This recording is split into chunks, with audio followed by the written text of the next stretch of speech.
Shalom rekan-rekan muda yang dikasihi Tuhan, kembali lagi kita berjumpa di acara Youth for Christ pada tanggal 10 Mei 2024 ini.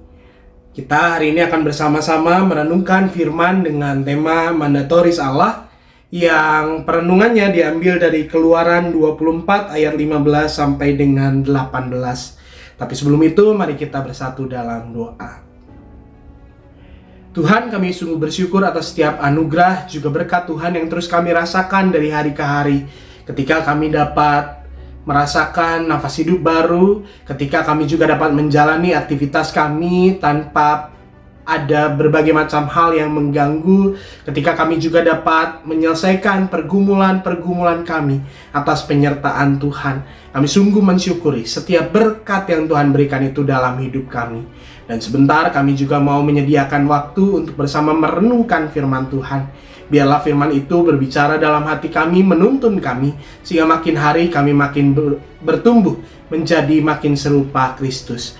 Dan Tuhan, kiranya Roh Kudus berkarya dalam kami, membuat kami mengerti dan juga mampu melakukan firman Tuhan itu dalam hidup keseharian kami.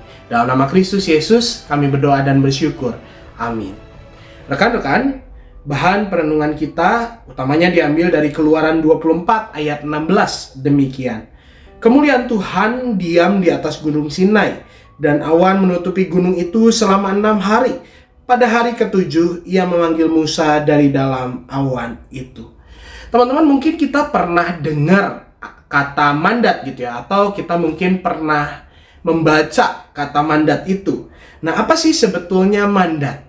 Mandat itu adalah sesuatu yang diberikan dari seorang atasan atau perintah, instruksi yang diberikan dari orang yang punya kedudukan lebih tinggi kepada orang yang punya kedudukan lebih rendah biasanya untuk dilaksanakan oleh orang lain itu. Misalnya mandat dari bos kepada anak buahnya, mandat dari guru kepada muridnya, mandat dari manajer kepada stafnya gitu ya, dan lain macam sebagainya. Apa yang dilakukan gitu ya dalam mandat ini biasanya juga berkaitan dengan goals yang mau dicapai gitu ya. Supaya tujuan ini dapat tercapai, maka mandat ini kemudian diberikan oleh orang lain untuk dilakukan. Nah, namun dalam kita menerima mandat, kerap kali mandat itu kita anggap sebagai suatu beban. Dan bahkan seringkali kita malas untuk kemudian melaksanakan mandat itu. Nah, rekan-rekan, dalam perjalanan pembebasan bangsa Israel juga mandat itu kemudian diberikan oleh Allah kepada bangsa Israel, khususnya kepada Musa yang jadi pemimpin bangsa Israel pada waktu itu. Dalam bacaan hari ini, Tuhan diam di atas gunung Sinai, ditutupi awan-awan 6 hari lamanya. Dan pada hari yang ke-7 kemudian Allah memanggil Musa untuk datang naik ke gunung Sinai, dan kemudian Allah memberikan hukum dan perintah kepada Musa. Hukum dan perintah itu adalah kewajiban yang harus dilaksanakan oleh umat Israel. Atau dalam kata lain bisa juga kita bilang bahwa hukum dan perintah itu adalah sebuah mandat yang diberikan kepada Musa untuk diajarkan kepada bangsa Israel secara utuh atau secara lebih luas, sehingga bangsa Israel dapat melakukan perintah yang diberikan oleh Tuhan itu. Bukan cuma itu, Tuhan juga memberikan atau memperlengkapi Musa dalam dia menyampaikan hukum dan perintah itu, agar hukum dan perintah itu dapat didengar, dapat dilakukan dalam kehidupan bangsa Israel. Nah, rekan-rekan muda, kita juga sebetulnya dalam kehidupan keseharian diberikan mandat untuk melanjutkan karya Tuhan di dunia ini. Kita kemudian diberikan mandat untuk melakukan apa yang Tuhan teladankan dalam kehidupan kita. Mandat itu juga jangan kita pandang sebagai sebuah beban, karena kita akan jadi malas untuk melakukannya. Mandat justru mestinya kita pandang sebagai sebuah anugerah, sebagai sebuah kesempatan, sebagai sebuah cara Allah memberikan kepercayaan kepada setiap kita.